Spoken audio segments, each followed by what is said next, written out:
இன்றைய விழாவுக்கு தலைமை தாங்கிக் கொண்டிருக்கும் எமது சுழிவிரங்கிழக்கு விவேகானந்தா விளையாட்டுக் கழகத்தின் தலைவர் அவர்களே, இன்றைய விழாவுக்கு பிரதம விருந்தினராக வருகை வீட்டிற்கும் திரு அருணாசலம் சேந்தன் ஐயா அவர்களே, விரிவுரையாளர் கோப்பாய் ஆசிரியர் கலாசாலை அவருடைய பாரியார் அவர்களே, ஆயுள் மருத்துவ அதிகாரி சித்தமத்திய மருந்தகம் சிறப்பு விருந்தினராக வருகை இங்கு சிறப்புரையாற்றி பரிசு வழங்கி சென்றிருக்கும் திரு மோகனதாஸ் கபிலன் அவர்களே, விளையாட்டுத்துறை உத்தியோகத்தர் பிரதேச கழகம் கௌரவராக வருகை சிறப்புரையாற்றி இங்கு பரிசு வழங்கி கௌரவித்து அமர்ந்திருக்கின்ற நமது கிராம சேவர் திரு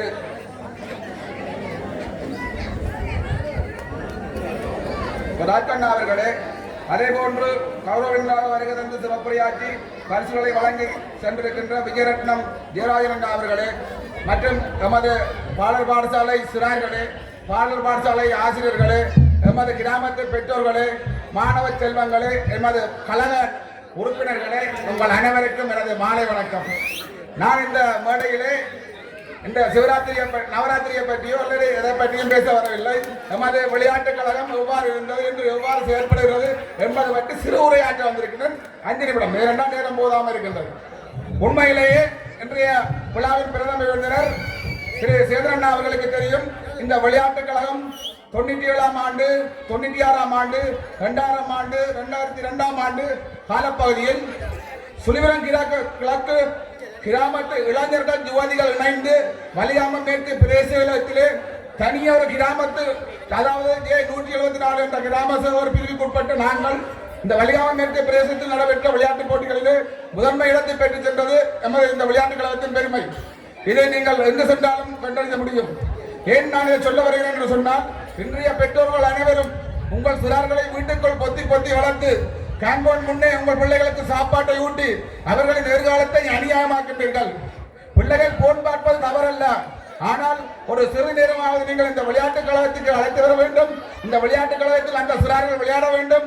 இந்த விளையாட்டுக் கழகத்தில் விளையாடியவர்கள் தான் என்று விரிவுரையாளராக இருக்கின்றார். பல்கலைக்கழகத்திலே பல பட்டங்களை பெற்றிருக்கின்றார்கள், மருத்துவராக இருக்கின்றார்கள். எமது நண்பன் சிறுவர் இன்றைக்கு பெரிய பட்டம் பெற்ற கொழும்பு ஸ்ரீ கந்தராஜ் அவர்கள், அவர் மிகவும் பெருமைக்குரியவர். ஆனால் அவர் தன்னை வழிகாட்டுவதில்லை. அவரும் நானும் இந்த செந்தன் அவர்களும் இந்த கழகத்துக்காக எத்தனையோ பாடுபட்டிருக்கின்றோம். அதே போன்று நமது இளைஞர்கள் இந்த கழகத்தில் இரவுகளாக உண்மையிலே நாங்கள் மனவர்த்தப்பட வேண்டிய விஷயம், இங்கே கூடியிருக்கின்ற இன்றைய இளைஞர்கள் கிட்டத்தட்ட 10 நாட்களாக அவர்கள் வீடு செல்வது இரவு 2 மணிக்கு. நீங்கள் யாரும் அவர்களை தப்பாக யோசிக்க வேண்டாம். ஏனென்றால் இன்றைய உலகத்தில் நீங்கள் இந்த கிராமத்தை விட்டு அடுத்த கிராமத்தை விட்டு அங்காலே சென்று பார்த்தீர்களாக சென்றால் இளைஞர்கள் என்ன செய்கிறார்கள், காசு படைத்த பெற்றோர்கள் எவ்வாறு கவலைப்படுகிறார்கள், அவர்கள் பிள்ளைகளை எவ்வாறு பாதுகாப்பது என்பது பற்றி ஒவ்வொரு நாளும் தினந்தேரம் அழுது கொண்டிருக்கின்றார்கள். அவர் இளைஞர்களுடைய திசைகள் இன்றைய காலப்போக்கிலே மாறிக்கொண்டிருக்கின்றது. காசு படைத்த உலகத்தில் இளைஞர்களின் கைகள் ஏராளமான காசுகள் வழங்கப்படுகின்றது. ஒவ்வொரு பெற்றோர்களும் மிக அவதானமாக இருக்க வேண்டும். எமது இளைஞர்கள் எதிர்வரும் காலங்களிலே காசுகளை நாங்கள் அவர்களின் கைகளில் கொடுத்தால் தேவையற்ற போதைப் பொருட்களுக்கு அடிமையாகின்றார்கள். ஒவ்வொரு பெற்றோர்களும் நீதிமன்ற வாசல்களில் வந்து நின்று அந்த பெற்றோர்கள் அழுகின்ற கண்ணீர்களை பார்க்கும் பொழுது மிகவும் கவலையாக இருக்கின்றது. அந்த விஷயத்தை ஒத்து பார்க்கின்ற போது நமது கிராமத்தை பற்றி நமது கிராமத்து இளைஞர்களை பற்றி பெருமை அடைய வேண்டும்.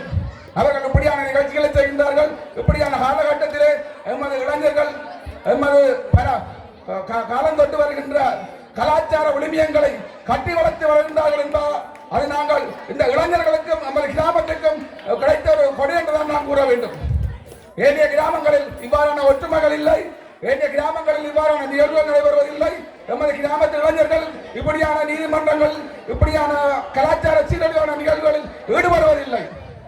உண்மையிலே இதில் இருக்கின்ற 6வது வழி என்று நான் சொல்வது பொய்யல்ல. நிறைந்த பணம் படைத்தவர்கள், நிறைந்த உத்தியோகத்தர்களின் பிள்ளைகள் இன்றைக்கு நீதிமன்றங்களில் வந்து அந்த பிள்ளைகளை மீட்பது எப்படி என்று தெரியாது அழுது கொண்டிருக்கின்றார்கள். தயவு செய்து எங்களுடைய கிராமத்து பெற்றோர்களுடன் நான் கேட்டுக்கொள்வது, உங்களுடைய பிள்ளைகளை காம்பவுண்ட் கொடுப்பது தப்பல்ல, சிறு நேரம் கொடுங்கள். அவர்களை ஒரு மணித்தியாலமாவது இந்த மைதானத்துக்கு அழைத்து வாருங்கள். உங்களுடைய மைதானத்தில் உங்களுடைய பிள்ளைகளுக்கு தேவையான பொருட்களை இந்த விவேகானந்தா விளையாட்டுக் கழகத்தை நிர்வாகத்தினர் உதவி செய்ய இருக்கின்றார்கள். ஒரு மணித்தியாலம் நீங்கள் இந்த பிள்ளைகளை ஆண் பெண் என்று பார்க்காது அனைவரும் இந்த விளையாட்டுக் கழகத்துக்கு வந்து விளையாடி செல்ல வேண்டும். அந்த அப்படி விளையாடி செல்கின்ற போதுதான் பிள்ளைகளுடைய மனது திசையில் செல்லாது நமது கிராம பற்றுடன் அவர்களும் இனிவரும் காலங்களில் இதுபடியான நிகழ்வுகளை தொடர்ச்சியாக கொண்டு செல்ல வேண்டும் என்று கேட்டு இந்த பேச்சை பேசுவதற்கு நமக்கு சந்தர்ப்பம் அளித்த நமது விவேகானந்தா விளையாட்டுக்கழக நிர்வாகத்திற்கு நன்றி கூறி விடைபெறுகின்றேன். நன்றி, வணக்கம். பேச்சினை வழங்கி சென்ற கமலதாசுக்கு நன்றியை கூறிக்கொண்டு அடுத்ததாக பரிசில் வழங்கும் நிகழ்வு இடம்பெற உள்ளது. இப்பரிசில்கள் எமது மாணவர்கள் பல்கலைக்கழகத்திற்கு தெரிவானமைக்கான பரிசில்களாக அமைய பெற்றுள்ளன. மாணவர்களுக்கான பரிசில்களுக்கான தொகையினை திருமதி முத்துலிங்க ஜெகதீஸ்வரி குடும்பம் அன்பளிப்பாக வழங்குகின்றன. இப்பரிசில்களை வழங்க திருமதி முத்துலிங்க ஜெகதீஸ்வரி அவர்களை மேடைக்கு அழைத்து நிற்கின்றோம்.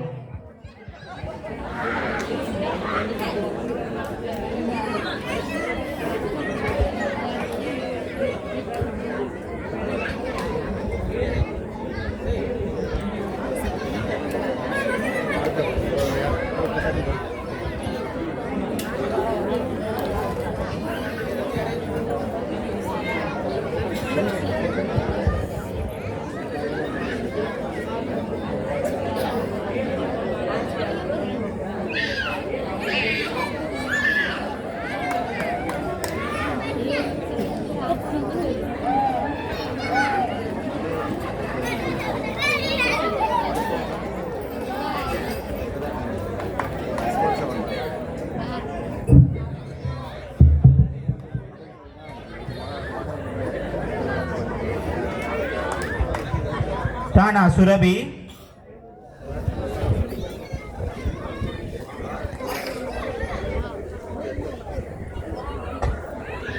லக்ஷிகா,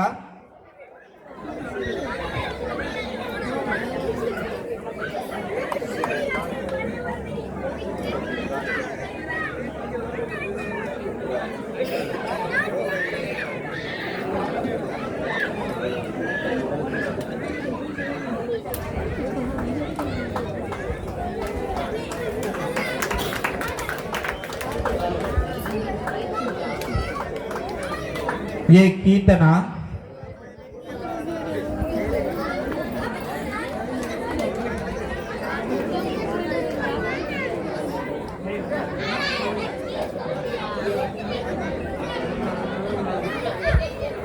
खयलविली,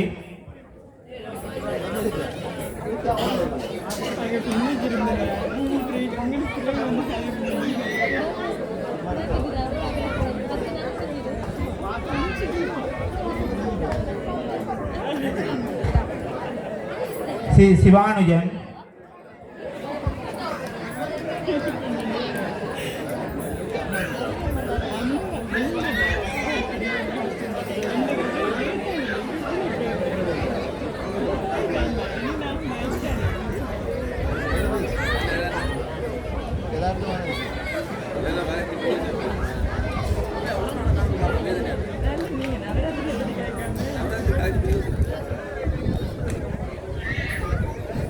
राजीवन,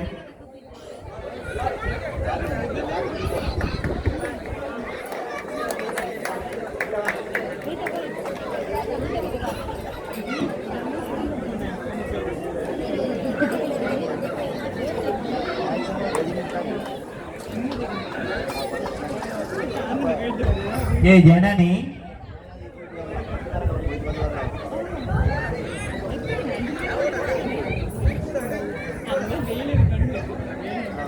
तिरुकुमरन,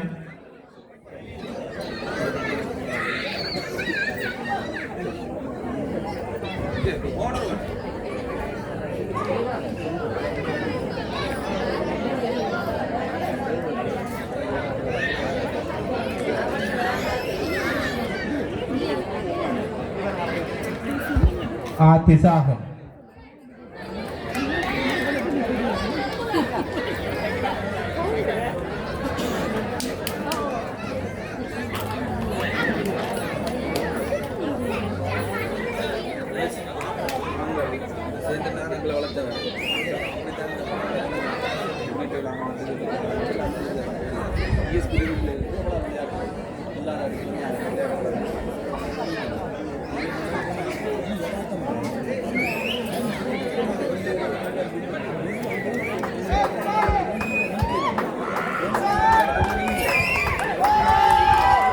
பரிசில்களை வழங்கிய திருமதி முத்துலிங்கம் ஜெகதீஸ்வரி அவர்களுக்கு நன்றியை கூறிக்கொண்டு அடுத்ததாக விருந்தினர்கள் உரை வரிசையில் நமது பிரதம விருந்தினர் திரு அருணாசலம் சேந்தன் விரிவுரையாளர் கோப்பாய் ஆசிரிய கலாசாலை அவர்களை அழைத்து நிற்கின்றோம்.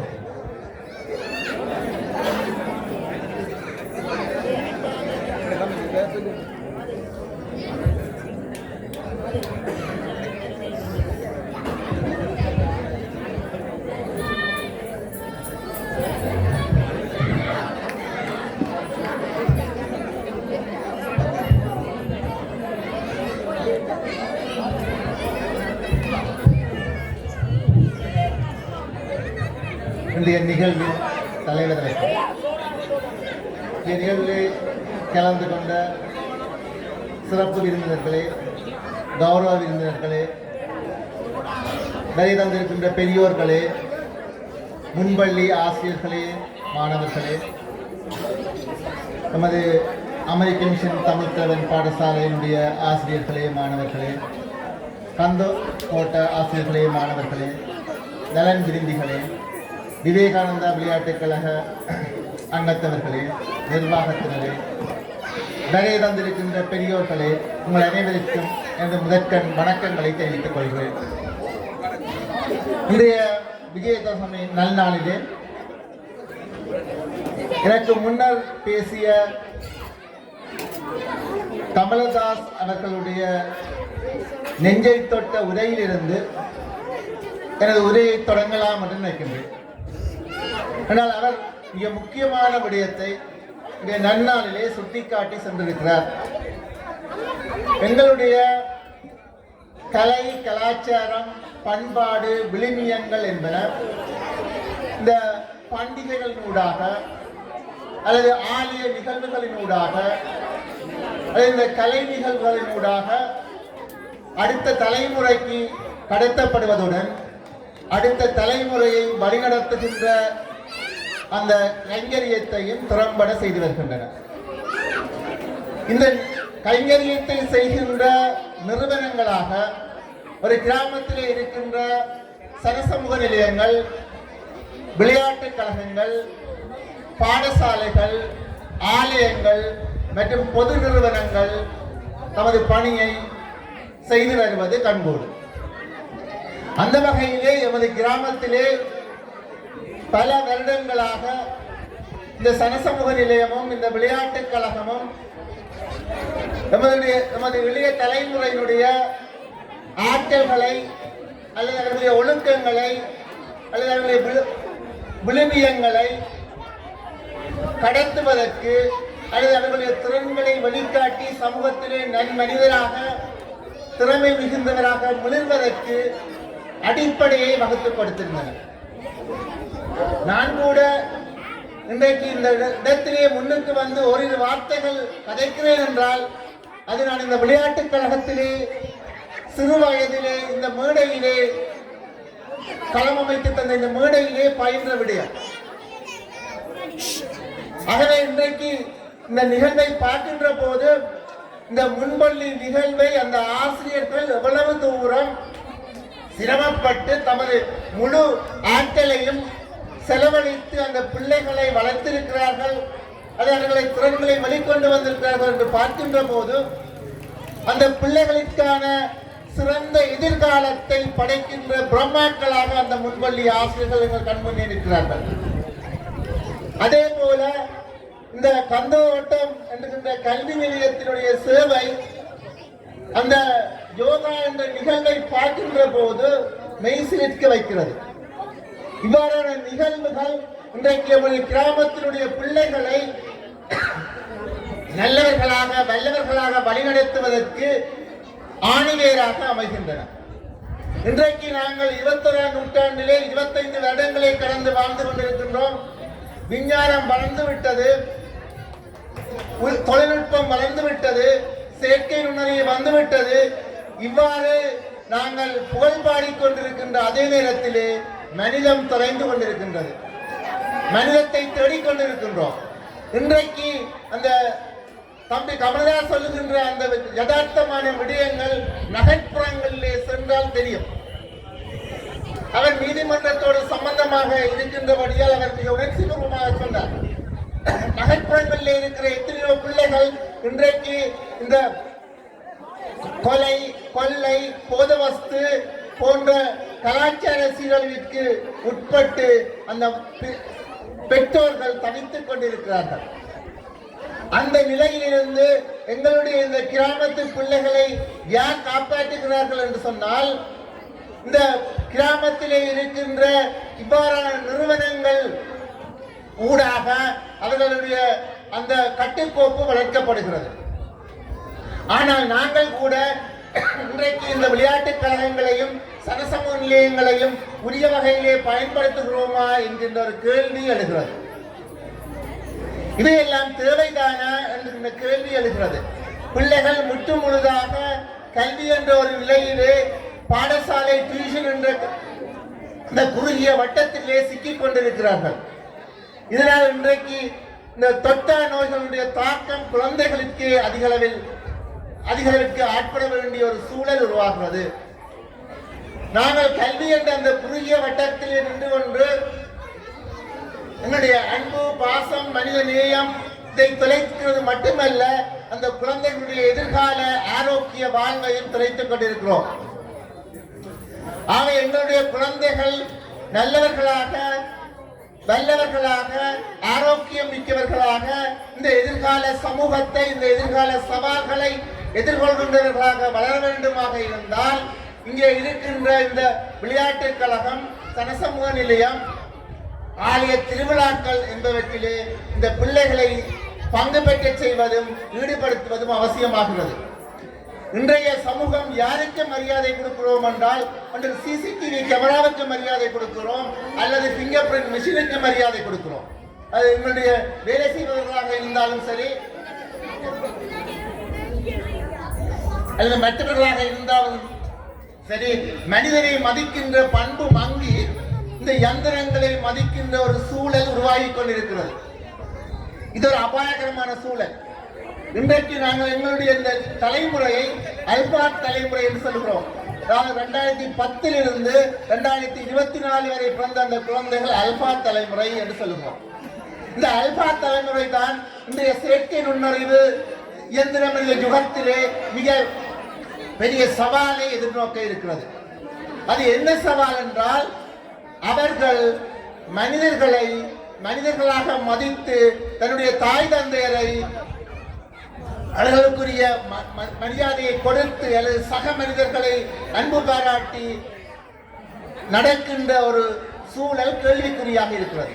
ஏனென்றால் அவர்கள் இயந்திரத்தோடு பழகின்ற ஒரு சூழலை நாங்கள் குழந்தை வயதிலே கொடுக்கின்றோம். அதாவது இந்த கமலஹாசன் அவர்கள் சொன்னது போல, பிள்ளைக்கு நாங்கள் சாப்பாடு ஊட்டுகின்ற போது மொபைல் போனையோ அல்லது டெலிவிஷனையோ காட்டி சாப்பாடு ஊட்டுகின்ற ஒரு சூழல் உருவாகிறது. அதன் பிறகு பிள்ளை இந்த கம்ப்யூட்டர், மொபைல் போன்ஸ் அல்லது இந்த இயந்திரங்களோடு பழகுகின்ற ஒரு சூழல் தான் உருவாகி கொண்டிருக்கிறது. என்றால் இன்றைக்கு பெற்றோர்கள் இருவருமே வேலைக்கு போகின்ற ஒரு சூழலிலே கூட்டு குடும்ப வாழ்வை விட்டு நாங்கள் நகர்ந்து கொண்டிருக்கின்ற சூழலிலே அந்த குழந்தைகள் நமது பொழுதுபோக்கிற்காக இயந்திரங்களோடு பழகுகின்ற ஒரு சூழல் உருவாகி இருக்கிறது. இது என்னத்தை உருவாக்குகிறது என்றால், எதிர்காலத்திலே அதனுடைய மனிதர்களுக்கு இடையிலான அந்த நட்புறவு, அன்பு, பாசம் இவைகளை மங்கி அவர்களும் யந்திரங்களாக மாறுகிற ஒரு சூழலை உருவாக்குகின்றோம்.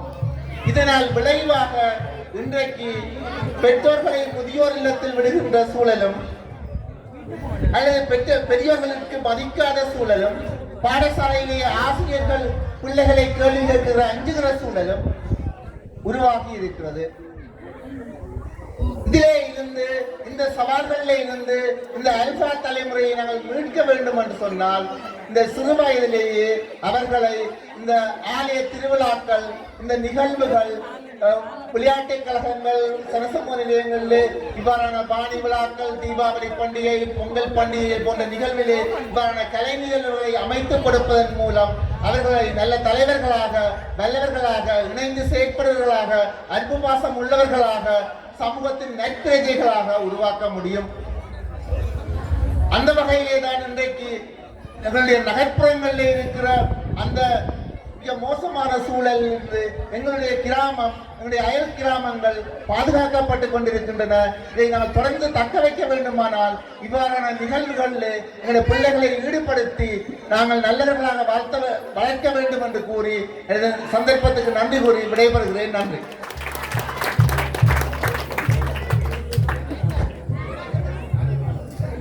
தொடர்ந்து விருந்தினர் உரையை ஆற்றிய எமது பிரதம விருந்தினருக்கு நன்றியை கூறிக்கொண்டு அடுத்ததாக பரிசில் வழங்கு நிகழ்வு இடம்பெற உள்ளது. காப்போத உயர்தரத்தில் சித்தியடைந்த மாணவர்களுக்கான பரிசில் வழங்கும் நிகழ்வு இடம்பெற உள்ளது. பரிசில்களை வழங்க உள்ளவர்கள் அமரர் வீரசிங்கம் ஆறுமோநாதன் நினைவாக மனைவி திருமதி ஜமுனா ஆறுமோநாதன் அவர்கள் வழங்க உள்ளார்கள். இப்பரிசில்களை வழங்க எமது பிரதம விருந்தினர் திருமதி ரேகா அருணாசலம் சேந்தன் மற்றும் திருமதி ரேகா சேந்தன் அவர்களை அழைத்து நிற்கின்றோம்.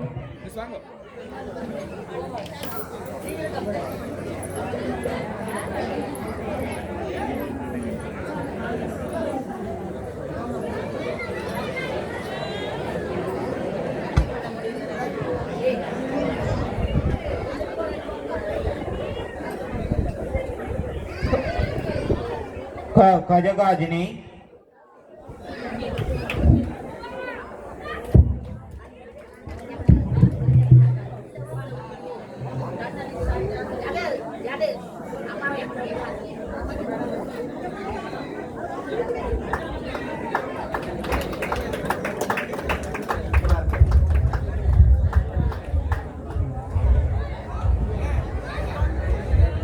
வேணுமதி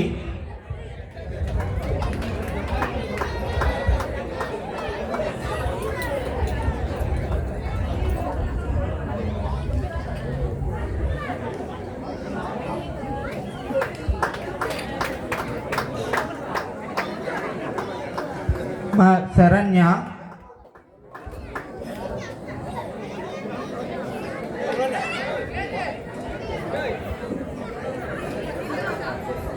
கோ துளசினி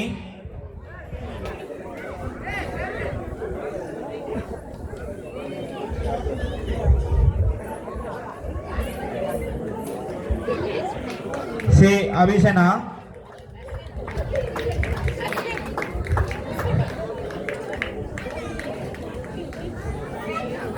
சிந்துஜன்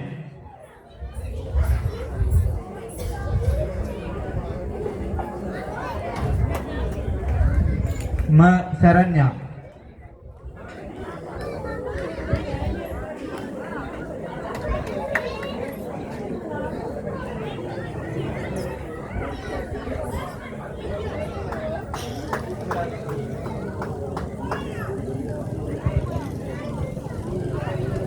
பரிசில்களை வழங்கிய எமது பிரதம விருந்தினர் அவர்களுக்கு நன்றியை கூறிக்கொண்டு அடுத்ததாக நிகழ்வுகளின் வரிசையில் குணா பிரபு பேச்சு.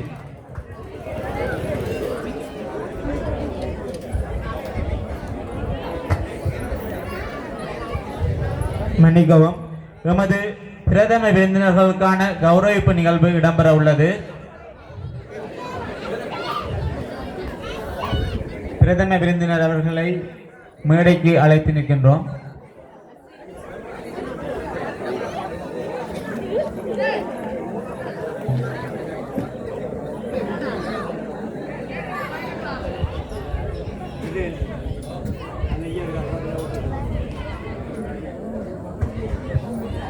எமது பிரதம விருந்தினர் திரு அருணாசலம் சேந்தன் அவர்களை கௌரவிக்க கானா கமலதாஸ் அவர்களை அழைத்து நிற்கின்றோம்.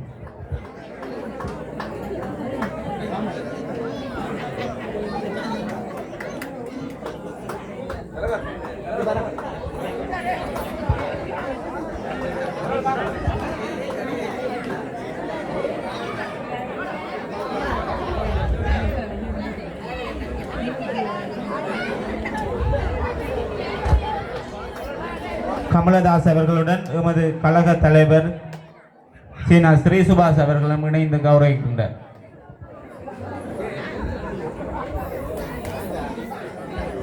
அடுத்த நிகழ்வாக பேச்சு குணாபிரபு.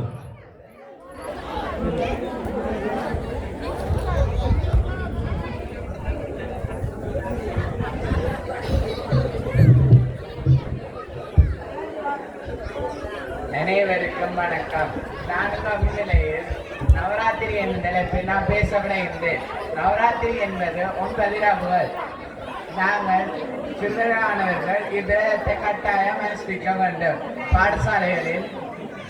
பாடசாலைகளில் நடைபெறும் பூஜைகளிலும் நவராத்திரி விழா கொண்டாடப்படுகின்றது. 10ஆம் நாளன்று விஜயதசமி விழா அன்று வாணி விழா போன்ற விழாக்கள் நடைபெறும். நான் நவராத்திரி பற்றி சிறுவரை கூற விளைகின்றேன். நவராத்திரி மகிஷாசுரன் வாசுரன் பிறந்தார். மகிஷாசுரனானவர் மிக தேவர்களுக்கு எல்லாம் கொடுமை பிழைத்து வந்தார். அவனை அழிக்க வேண்டும் என்று தேவர்கள் எல்லாம் சிவனிடம் முறையிட்டனர்கள். சிவனானவன் ஒரு சக்தியை பிறப்பிக்கின்றார். சக்தியானவர் ஒரு ஒளிப்பிளம்பாக தோன்றி அவள் ஒரு துர்காதேவியாக பிறக்கின்றார். துர்காதேவியானவர் மகிஷாசுரனை 9 நாள் வதம் செய்தார். 10ஆம் நாள் விஜயதசமி அன்று அவனை வதைத்து கொண்டார். அந்த நாளில் நாங்கள் விஜயதசமி என்று கொண்டாடுகின்றோம். இந்நாளிலே நமக்கு வெற்றியை பெற கிடைக்கும் என கூறி நான் வாய்ப்புக்கு நன்றி விட்டு விளைவித்துக் கொள்கின்றேன். நன்றி, வணக்கம்.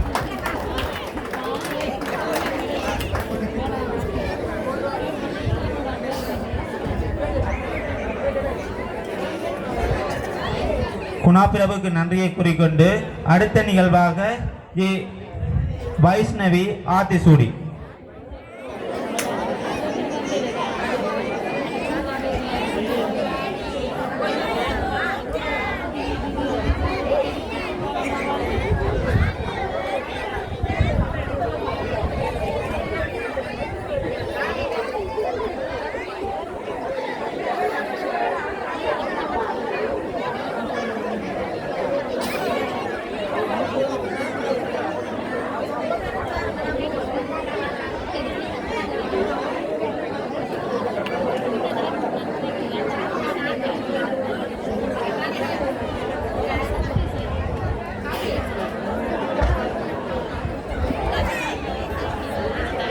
மன்னிக்கவும்.